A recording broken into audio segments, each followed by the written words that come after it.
Hyperbola same ellipse की तरह, बस एक छोटा सा difference. Collection of all points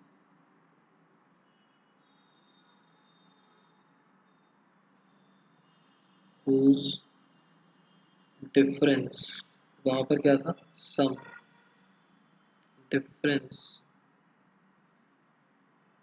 from two fixed points. Two fix points कौन से हो गए? Focus is always constant. वहां पर भी जो कांस्टेंट होता था 2a, यहाँ पर भी जो कांस्टेंट है दैट इज 2, बट यहाँ पर a और b में थोड़ा सा डिफरेंस है, देखते हैं क्या।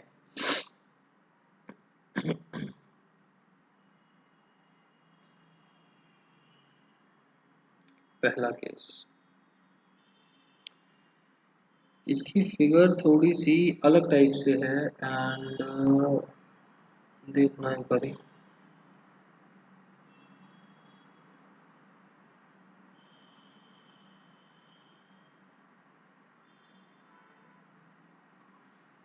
ये तो हो गए access,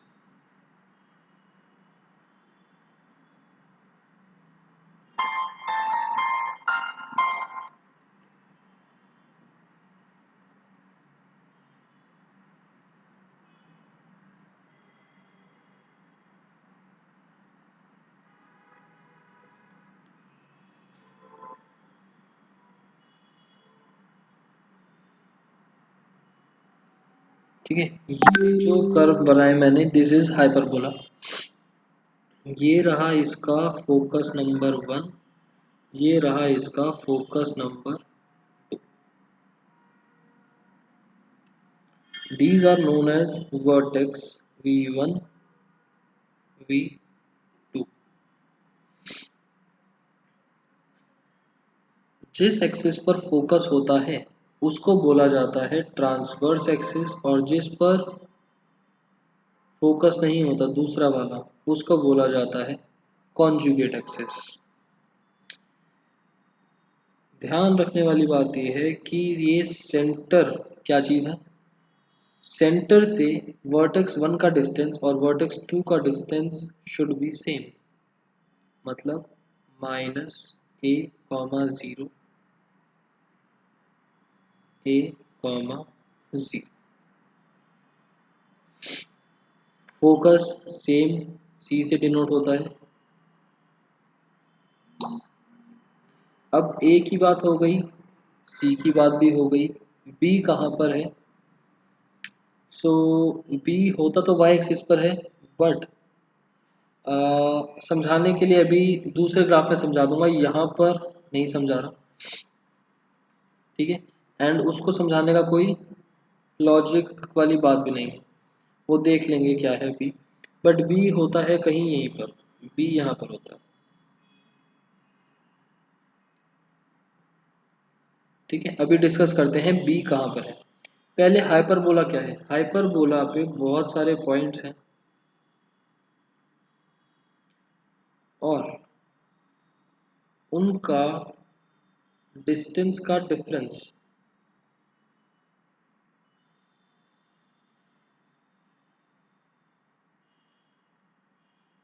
is constant.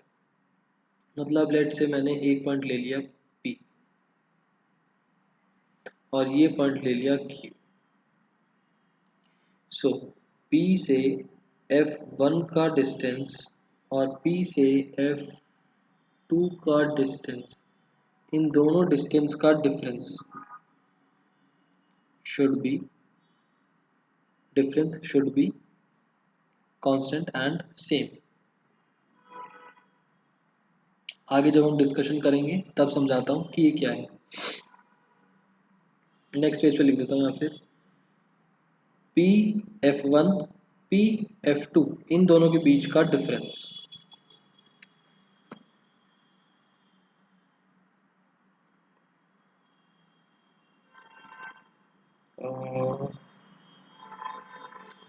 Difference is constant.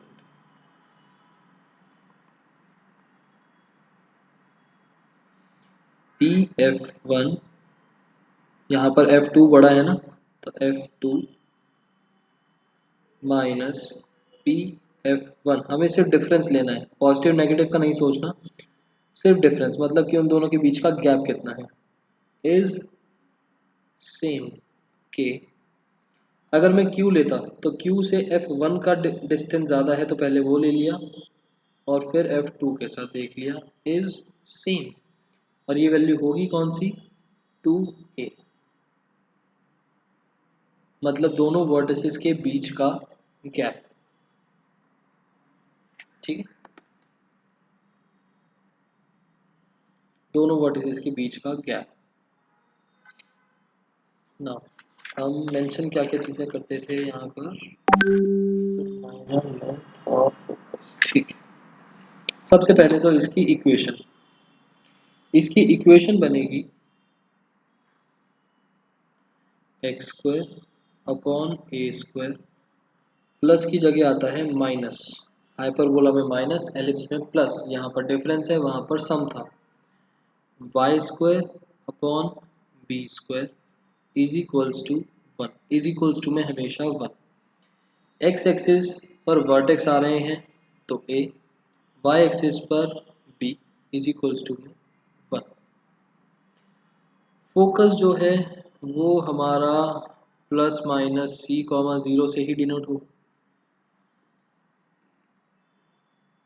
Vertices जो हैं वो plus minus A comma zero. After that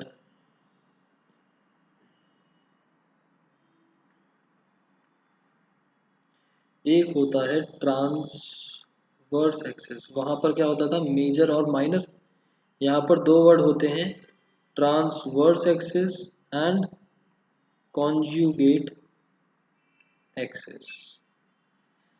फिलहाल के लिए एक्स एक्सिस है, फिलहाल के लिए वाई एक्सिस है, रीजन बीइंग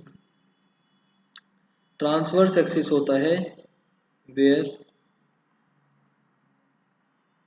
फोकस लाइस, जिस पर फोकस होता है दैट इज ट्रांसवर्स एक्सिस, दूसरे वाला इज कॉन्जुगेट एक्सिस।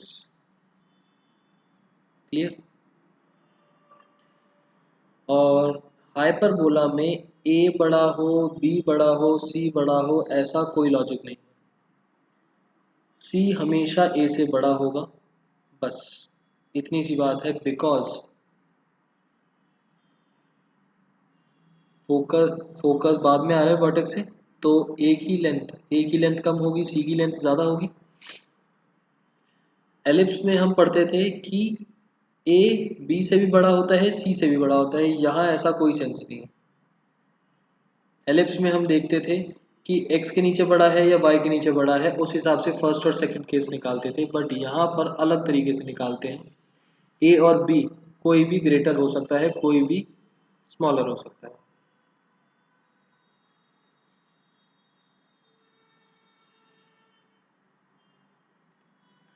और अगर मैं लेंथ के बारे में बात करता हूँ, लेंथ किसकी, ट्रांसवर्स की और कॉन्जुगेट एक्सिस की, सो 2a 2b। क्लियर।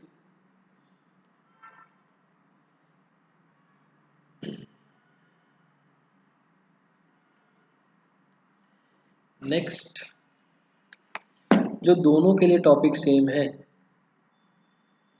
पहला इसेंट्रिसिटी c अपॉन a, latus rectum 2b square upon a, तीसरा ए बी सी के बीच का रिलेशन, ए बी सी के बीच का relation,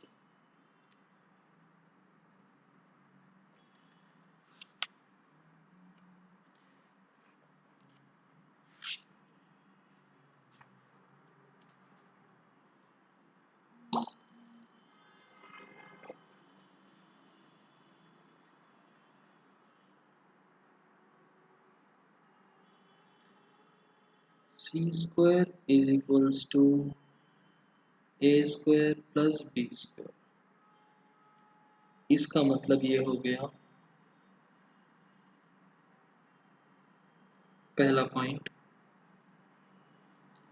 C is always greater than A and B, क्योंकि पाइथागोरस थ्योरम अप्लाई हो रहा है and this is like hypotenuse. दूसरा, ए और बी में से कुछ भी बड़ा हो सकता है, कोई भी छोटा हो सकता है। ए इज ग्रेटर देन बी और बी इज ग्रेटर देन ए, कोई भी केस बन सकता है, कोई हार्ड एंड फास्ट रूल नहीं है। ठीक है, अनलाइक एलिप्स।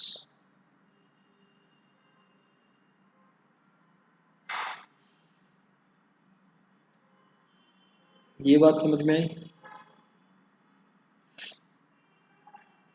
अब एक बार देखते हैं कि B है कहाँ पर। अब एक बार सेकंड केस पर आने से पहले, दो केसेस हैं, सेकंड केस पर आने से पहले एक बार देख लेते हैं कि B कहाँ पर है इन सब में। हमने A और C को तो देख लिया,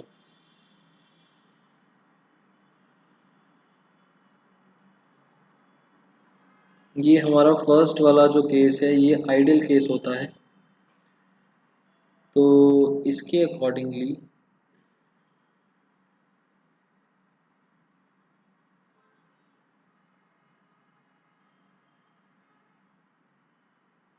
कुछ इस तरीके से बनेगा हाइपरबोला।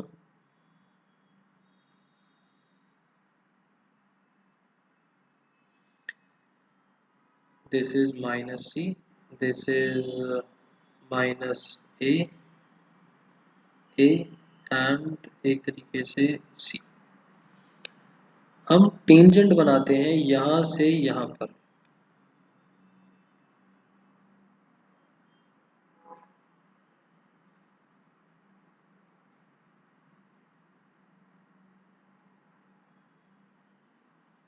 ठीक है, एक बनाई हमने टेंजेंट लाइन।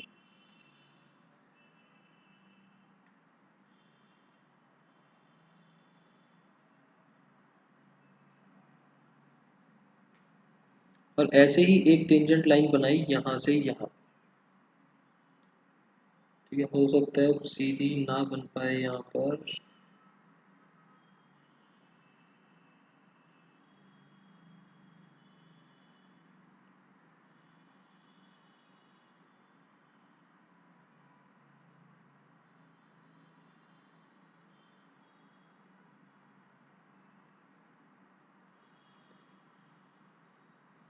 थोड़ी सी टेढ़ी बन गई, but assume it as a tangent.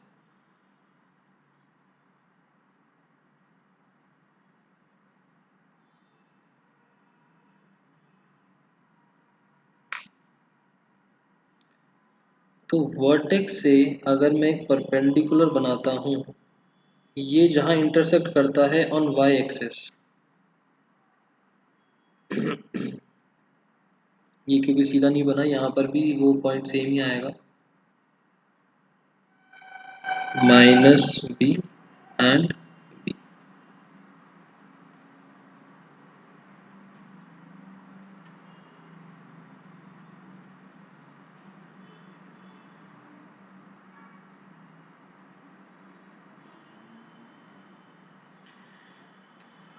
ठीक है, बी समझ में आ गया, बट बी ना तो दिखाना है ना ये ग्राफ बनाना है, बस आपको समझाने के लिए बताया था बी कहाँ है। एलिप्स, सर्कल और पैराबोला में ये सारी चीज़ें क्लियर क्लियर दिख जाती हैं, बट हाइपरबोला के अंदर बी इस तरीके से है कुछ। इसका सेकंड वाला केस,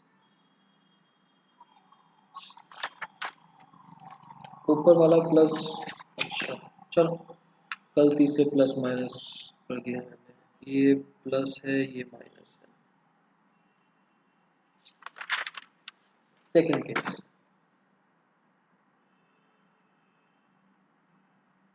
सेकंड केस में ऑब्वियसली आपको इतने टाइम बाद समझ में आ ही गया होगा कि डिफरेंस क्या होने वाला है, कि हमारा जो फोकस है वो वाई एक्सिस पर शिफ्ट ऑन हो जाएगा।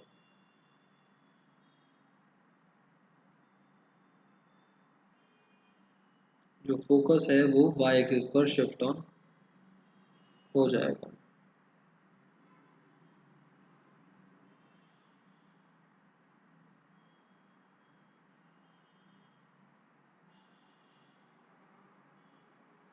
ये एक तरीके से हो गया V1, ये हो गया V2, ये हो गया ओरिजिन, ये हो गया F1, F2।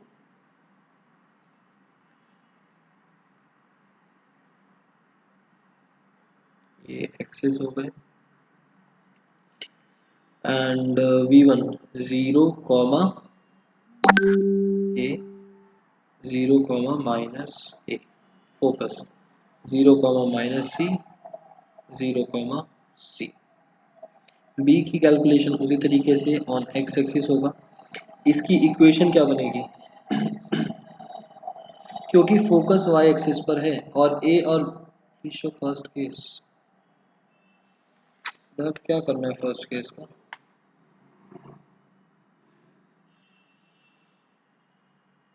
इसको बस घुमा दिया, टिल्ट कर दिया थोड़ा सा। अभी समझ लो सिद्धार्थ, नोट तो फॉर्मूलेस वगैरह तो मैं भेज दूंगा, नोट्स वगैरह।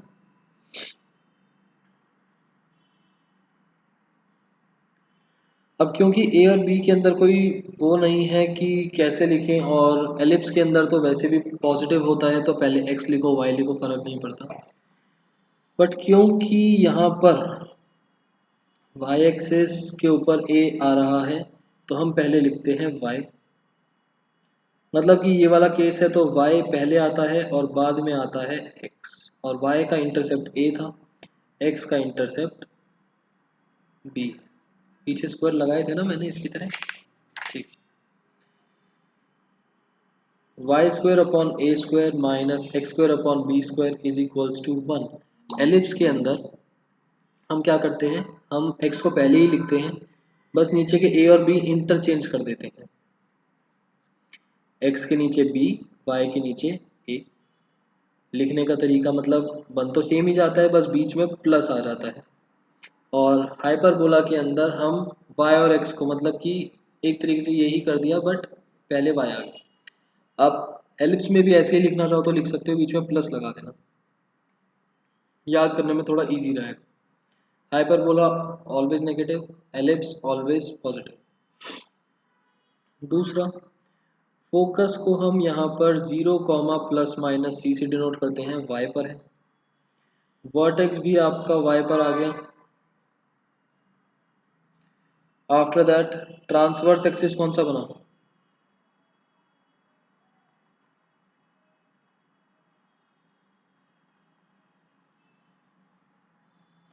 y, और इसकी लेंथ सेम। कॉन्जुगेट एक्सिस कौन सा बना, x, और इसकी लेंथ क्या बनी,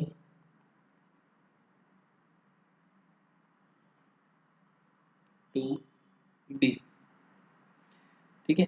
अब आप सोचोगे कि पीछे एलिप्स में भी लेंथ 2a थी और 2b थी, यहाँ पर भी 2a 2b है, वहाँ पर यहाँ पर भी आप मेजर या माइनर एक्सिस करके लिख दो तो गलत हो जाएगा। रीज़न बीइंग, वहाँ का लॉजिक बोलता था a बड़ा है b से,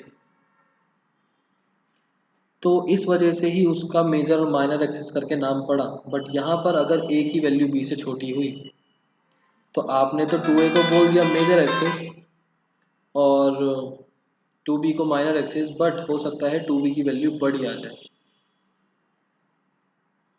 ठीक है, यहाँ तक की डिस्कशन समझ में आ गई, देख। तो यहाँ तक की डिस्कशन आ गई ना समझ में। अब जैसे हमारे एलिप्स के क्वेश्चन थे बिल्कुल एग्जैक्टली सेम हाइपरबोला के क्वेश्चन, थोड़ा भी डिफरेंस नहीं है, थोड़ा भी डिफरेंस नहीं है। अरे बीच में वैसे आ, एक छोटा सा पॉइंट डाला हुआ है, बाय चांस आजकल वन मार्कर्स एमसीक्यू वगैरह आ रहे हैं। If A is equals to B तो उसको इक्विलेटरल हाइपरबोला बोलते हैं, ठीक है। और अगर ellipse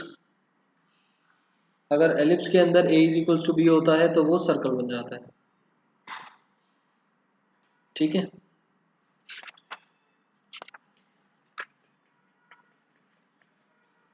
11.4 exercise number 11.4 rectangular hyperbola भी आता है इसमें, नहीं हर्ष। इक्विलेटरल पैराबोला सिर्फ आपको डेफिनेशन के लिए है बस, कोई कंसेप्ट वाइज नहीं है इसके अंदर। आजकल वन मार्कर्स आ रहे हैं डेफिनेशन वगैरह and fill in the blanks, इस वजह से बता दिया, अदरवाइज कोई रेलेवेंस था नहीं पहले के टाइम पर। तो वन मार्कर में अब कुछ भी पूछ लेते हैं। 11.4 फर्स्ट 6 क्वेश्चंस एग्जैक्टली सेम। मैं इसमें से कौन सा पिक करूं, सिक्स वाला ले लेता हूं। Answer number 6, 49y² minus 16x² is equals to 784। देखो माइनस है और पहले y² लिखा हुआ है, दैट मीन्स फर्स्ट केस या सेकंड केस, सेकंड केस, ठीक। आइडिया तो आपको लग गया, केस नंबर सेकंड बनेगा ना। 784 नीचे लेके आएंगे and y² upon a² x² upon b² वाली फॉर्म बनाएंगे। ये बनेगा 49y² upon 784 minus 16x² upon 784 is equals to 1। 49 और 784 कैंसिल हो सकता है, पहले 7 से कट करा, 7 इंटू 7 1 1 2, दोबारा हो जाएगा 7 1 6, और 16 और 784 को अगर देखते हैं तो 4 से कट करा 4 1 9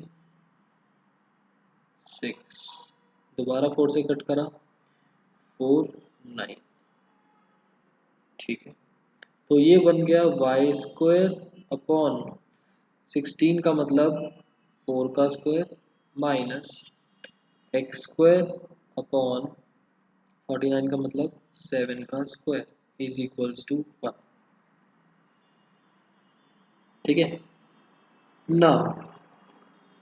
ये है हमारी a की वैल्यू, ये है हमारी b की वैल्यू।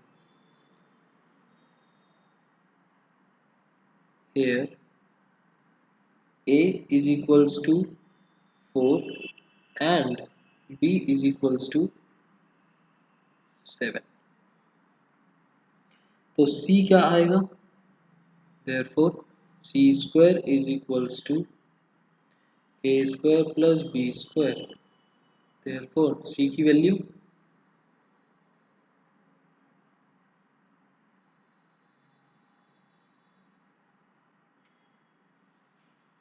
c की वैल्यू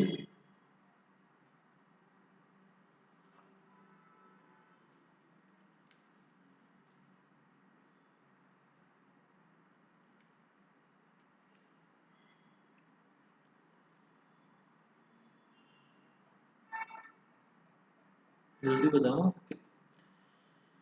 √65 तो नहीं, ये 49 होता है, ये 36 होता है, 65 कैसे बनेगा।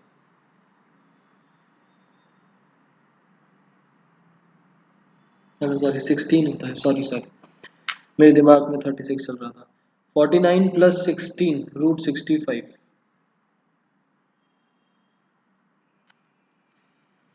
सी की वैल्यू भी आ गई। हमें निकालना क्या क्या है, हमें निकालना क्या क्या है, सबसे पहले फोकस के कोऑर्डिनेट्स, फिर वर्टेक्स वी के कोऑर्डिनेट्स, फिर इसेंट्रिसिटी ई का formula e is equals to c upon a. After that L का formula length of latus rectum, L का फॉर्मूला 2b² अपॉन ए। ठीक है, तो एफ के कोऑर्डिनेट्स क्या बने, क्योंकि सेकंड वाला केस था, केस नंबर 2, फोकस होते हैं वाई एक्सिस पर, 0, प्लस माइनस सी। वर्टेक्स ये तो हमेशा ही 0, मतलब सेकंड केस है, ए वैल्यू उठाता है 4, सी अपॉन ए √65 upon 4।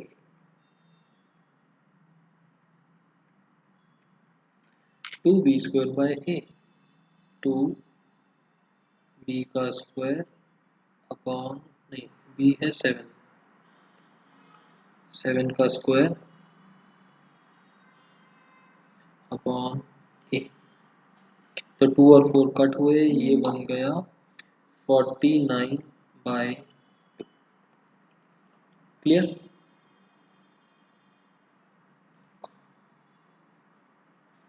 Question clear?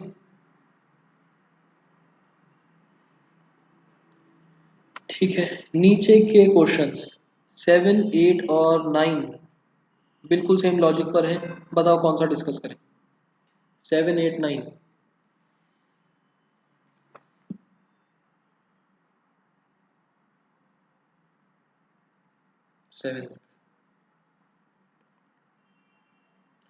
7th question है, वर्टेक्स हमको दे रखा है ±2, 0, मतलब क्या वैल्यू गिवन है बताओ। और फोकस हमको दे रखा है ±3, 0, यहाँ क्या वैल्यू गिवन है, हमें दे रखा है a is equals to 2। Okay, और फोकस की वजह से c इज इक्वल्स टू 3, और इन दोनों की वजह से जो हमको ये गिवन है, केस नंबर 1 या 2,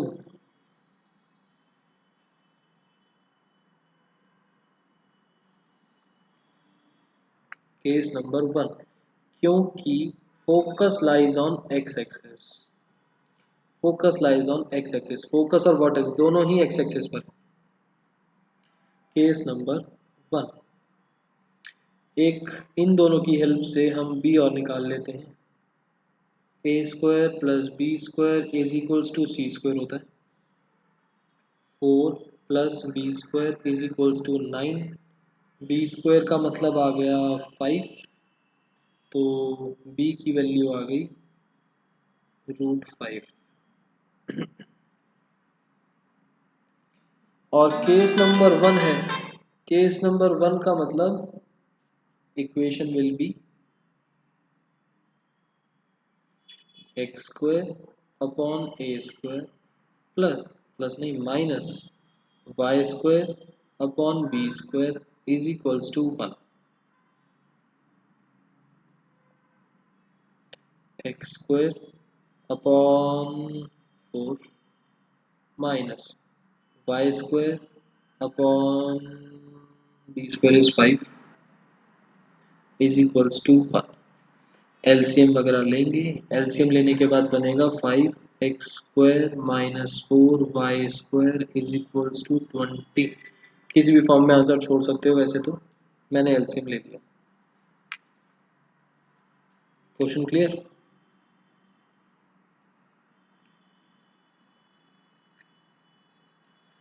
एट्थ और नाइन्थ क्वेश्चन जो है उसमें आपका सेकंड वाला केस बन रहा है, क्योंकि वाई एक्सिस पर है vertex and focus. 10th 11th same है, बताओ कौन सा करना है। 10th एंड 11th सेम है सर, ऐसे ही डायरेक्ट क्वेश्चन आएंगे। सिद्धार्थ एक बार एक्सरसाइज कंप्लीट कर लो, फिर देता हूँ इस बात का आंसर। 11th।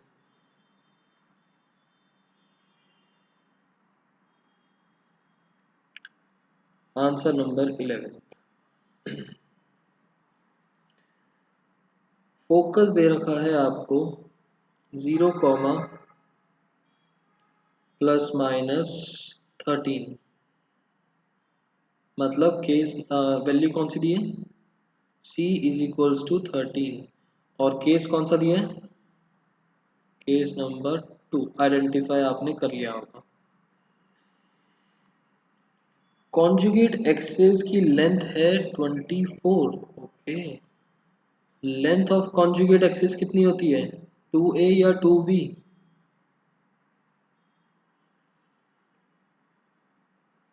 2b। ये हमको गिवन है 24, तो b की वैल्यू कितनी आ गई, 12। c b, therefore a square plus b square is equals to c square, a square plus 144 is equals to 169, a square is equals to, subtract करेंगे तो 25।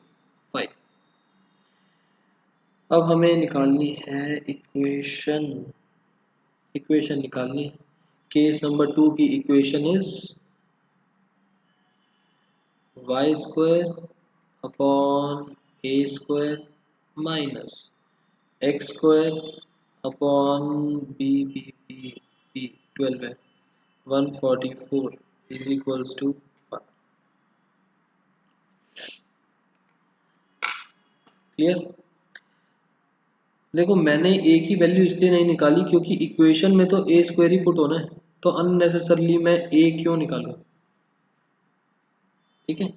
क्योंकि a निकालने में दिक्कत थोड़ी सी ये है कि कुछ लोग आपको बोलेंगे कि आपने रूट करा तो प्लस माइनस लगाओ और बाद में उसको इग्नोर करो माइनस वाली वैल्यू को।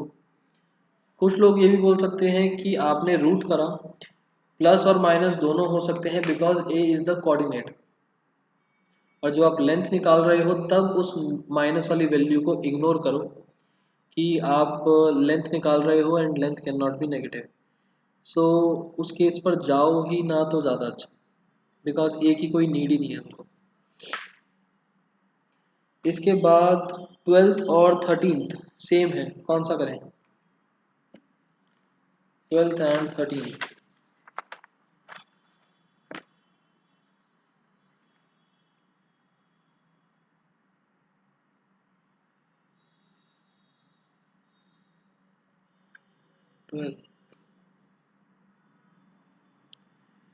फोकस दे रखा है हमें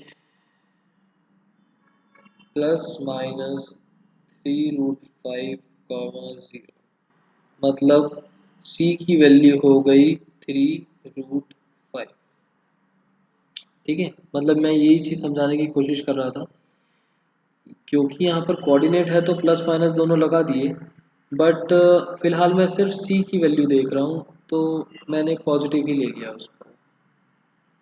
ठीक, और ये केस नंबर कौन सा हुआ, केस नंबर फर्स्ट।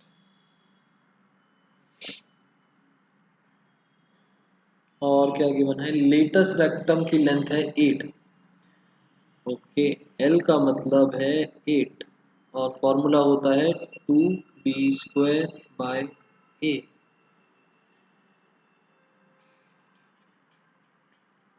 ठीक है, c की वैल्यू ये है, a और b यहाँ पर है, इसको हमने मार्क करा एज इक्वेशन नंबर 1, और c की वैल्यू मतलब एक तीसरा लॉजिक उठाया, ये गिवन था ये भी गिवन था, यहाँ से कैलकुलेट कर रहे हैं। a square plus b square is equals to c square, a square को a स्क्वायर रहने दिया, b स्क्वायर यहाँ से वैल्यू कैलकुलेट कर लेते हैं फ्रॉम इक्वेशन नंबर 1। ठीक है, अब आप यहाँ की वैल्यू उठा के यहाँ डालो या यहाँ से बी स्क्वायर की वैल्यू निकाल के इसमें पुट करो, वो आपकी मर्जी है। बी स्क्वायर की वैल्यू a मल्टीप्लाई में 2 नीचे, मतलब 4 times a is equals to c square 3√5 का स्क्वायर।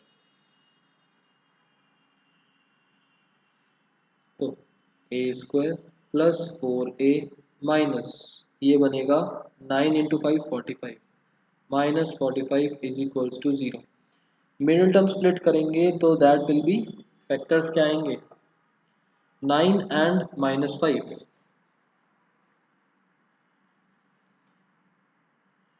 ए आएगा -9 या ए आएगा 5। पूरा सॉल्व करोगे तो ये बन जाएगा ए विल बी -9 और ए विल बी 5।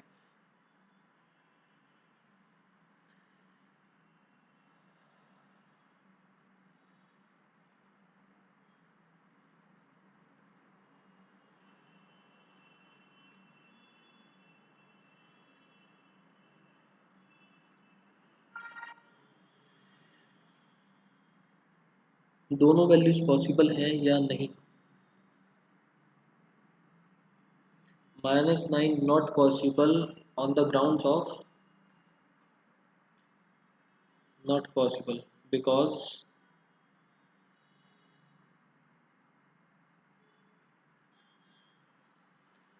माइनस में है ये रीज़न मत देना because A B C could be positive or negative।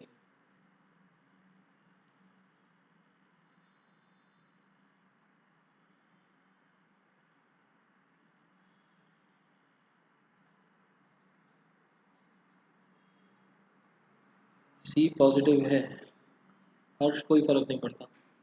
A B C positive negative values कुछ भी ले सकते हैं। अगर मान लो मैं यहाँ सी की वैल्यू नेगेटिव लेता तो क्या ए की वैल्यू बदल जाती?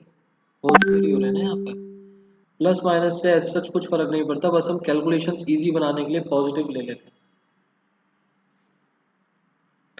-9 square will be larger than C square बिल्कुल ठीक बिकॉज बिकॉज हाइपरबोला के अंदर c should be greater than a। ठीक है पीछे मेंशन कर देता हूँ चाहे मैं c की वैल्यू a से बड़ी होनी चाहिए बट हेयर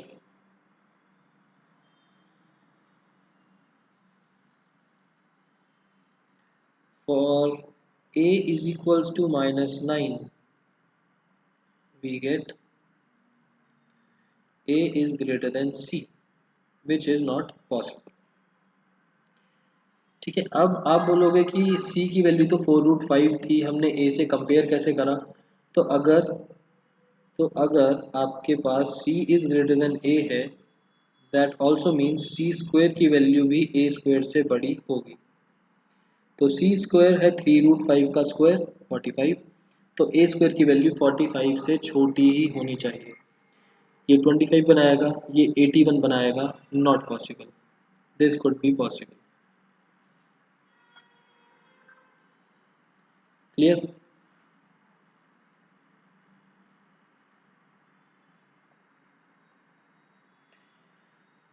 a की वैल्यू 5 है। नाउ इक्वेशन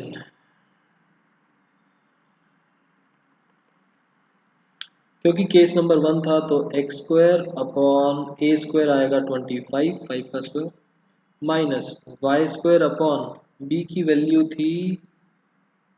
अच्छा बी हमने कैलकुलेट ही नहीं करा। ए की वैल्यू 5 लेके हम बी निकाल सकते हैं। बी की वैल्यू आएगी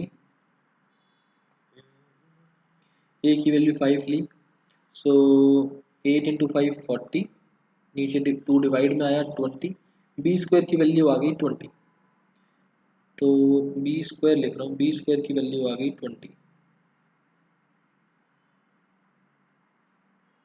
20 is equals to 1। This is the required answer।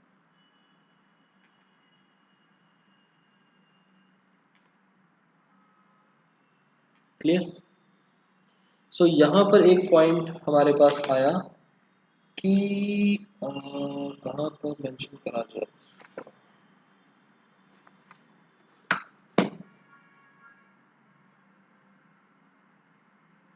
C should be greater than A and C should be greater than B। अच्छा वैसे मैंने लिखा है C is always greater than A and B। यही वाला point था मैंने दोबारा लिख दिया गलती से। यही वाला पॉइंट है।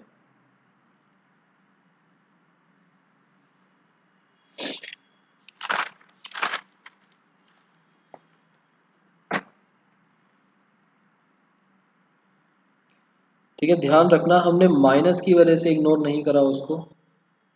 हो सकता है पॉजिटिव में आंसर आ जाता और आप पेपर में लिख के आ जाओ यस दो आंसर्स हैं, दो हाइपरबोला बन रहे हैं। उसके बाद 14th और 15th सेम है, बताओ कौन सा डिस्कस करें। 14th और नहीं, 14th 15th थोड़ा सा डिफरेंस है, थोड़ा सा समझा के छोड़ देता हूँ। 14th क्वेश्चन के अंदर हमें वर्टेक्स गिवन है ±7,0, मतलब कि a की वैल्यू 7 और x एक्सिस है, that means case number first. e की वैल्यू है 4/3 और e होता है c/a। a की वैल्यू यहाँ से यूज करके हम c कैलकुलेट कर सकते हैं। c की वैल्यू कितनी आई, a की वैल्यू थी 7, 7 मल्टीप्लाई बाय 28/3। a है c है, तो बी स्क्वायर निकाल सकते हैं, a square plus B square is equals to c square. इसकी वैल्यू है, इसकी वैल्यू है, ये कैलकुलेट करना है। आफ्टर दैट इक्वेशन निकालनी है, X square by A square minus Y square by B square is equals to 1। A square भी है और बी स्क्वायर यहाँ से आ जाएगा।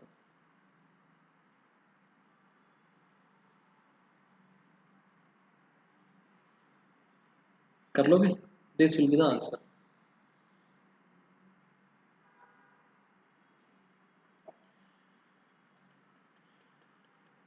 इसके आगे हमने सॉल्व करा था।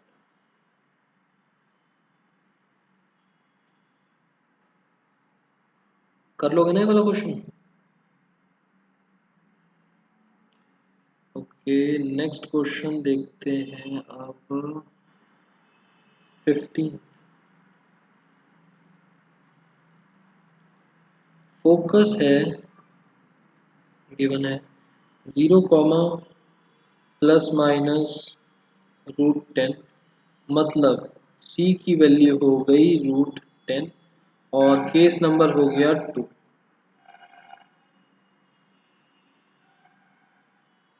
Passing through 2, 3, okay, passes through 2, 3, मतलब ये हो गया x, y। अब अगर मैं सॉल्व करता हूँ, c है मेरे पास, x और y है।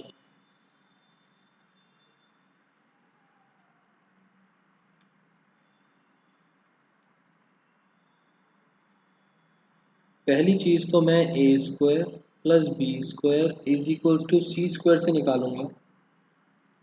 सी स्क्वायर की value a square plus B square is equals to √10 का स्क्वायर इज 10, इक्वेशन नंबर 1। उसके बाद केस नंबर 2 की इक्वेशन क्या बनेगी, एक्स नहीं, Y square upon A square plus नहीं minus X square upon B square is equals to 1। X और Y की वैल्यूज डालते हैं, 9 अपॉन A square minus 4 upon B square is equals to 1, equation number 2। First और second को ध्यान से देखो, ए स्क्वायर और बी स्क्वायर में वैल्यूज हैं। ए और बी कैलकुलेट करने की जगह स्क्वायर्स ही डायरेक्ट कैलकुलेट कर लेते हैं। सॉल्व 1 एंड 2, हमें क्या मिलेगा, ए स्क्वायर की कुछ वैल्यू मिलेगी, बी स्क्वायर की कुछ वैल्यू मिलेगी।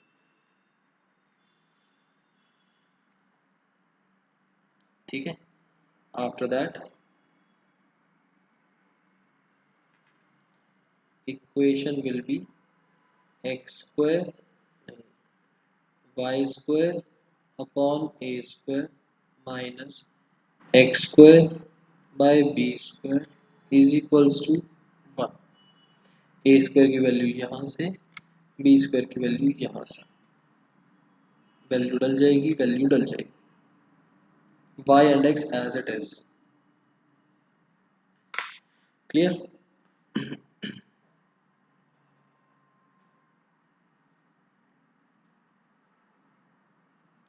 ठीक है। सो इसके साथ हमारी 11.4 भी कंप्लीट होती है। होमवर्क में आपके लिए exercise 11.4 all questions.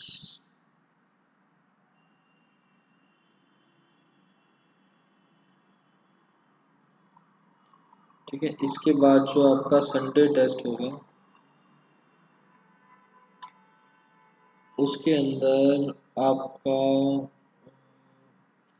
Chapter number 3 trigonometry, straight lines का कौन सा चैप्टर था, 10th आएगा, स्ट्रेट लाइंस, थोड़ा सा डिफिकल्ट, और ये वाला कोनिक सेक्शन 11.4 तक।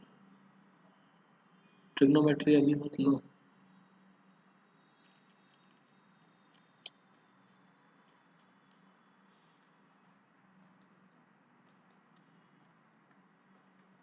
क्यों भाई, रिवाइज करना स्टार्ट नहीं करा अभी आप लोगों ने?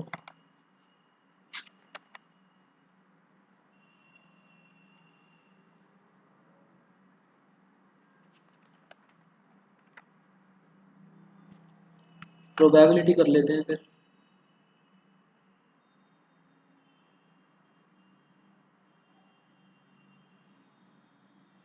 कॉम्प्लेक्स नंबर तो आपने लास्ट संडे रिवाइज कर लिया होगा ना, कॉम्प्लेक्स नंबर का एक दो संडे के बाद। प्रोबेबिलिटी हुआ नहीं अभी तक हमारा, प्रोबेबिलिटी भी बचा है। ओके,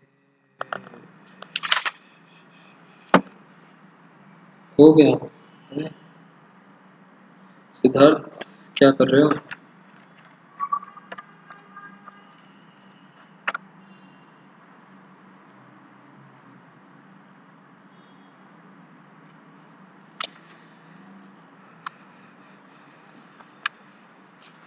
प्रोबेबिलिटी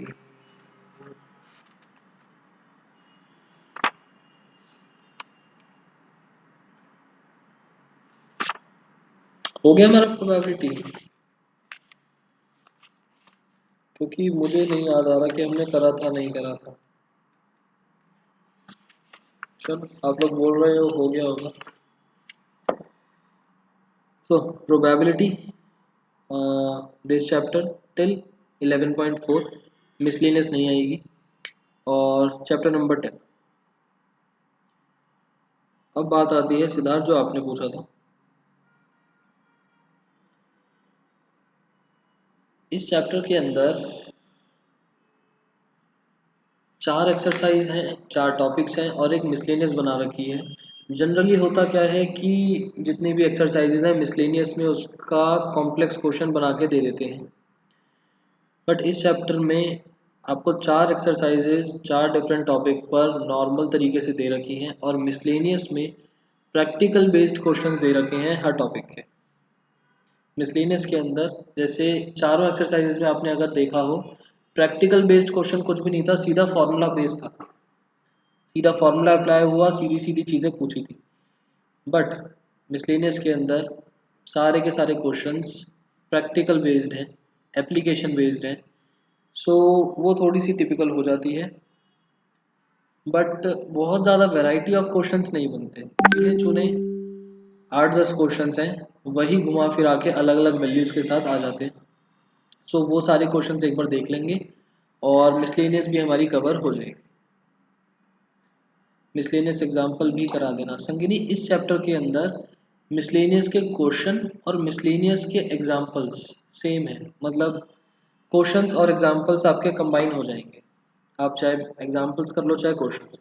जैसे आपका सीक्वेंट एंड सीरीज चैप्टर था, उसके एग्जाम्पल्स बिल्कुल डिफरेंट थे as compared to questions miscellaneous के। इस चैप्टर में सेम है।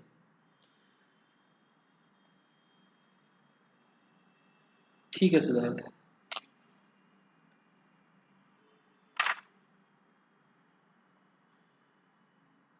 वैसे भी आपको इस चैप्टर में मिसलेनियस के सिर्फ 2 ही एग्जांपल्स दिए हैं, दोनों एक्सरसाइज में कवर हो रहे हैं। सो मिसलेनियस एग्जांपल्स की ऐसा कोई नीड नहीं है। हाँ सिद्धार्थ, क्लास ओवर करते हैं। और बात आती है अगर रेलेवेंट टॉपिक्स की, तो आपका हिसाब से एक क्वेश्चन इन चारों टॉपिक्स में से आएगा और एक मिसलेनियस में से आएगा। तो मिसलेनियस तो इम्पोर्टेंट बनी बन जाती है। ठीक है, बाकी क्लास ओवर करते हैं। बाय।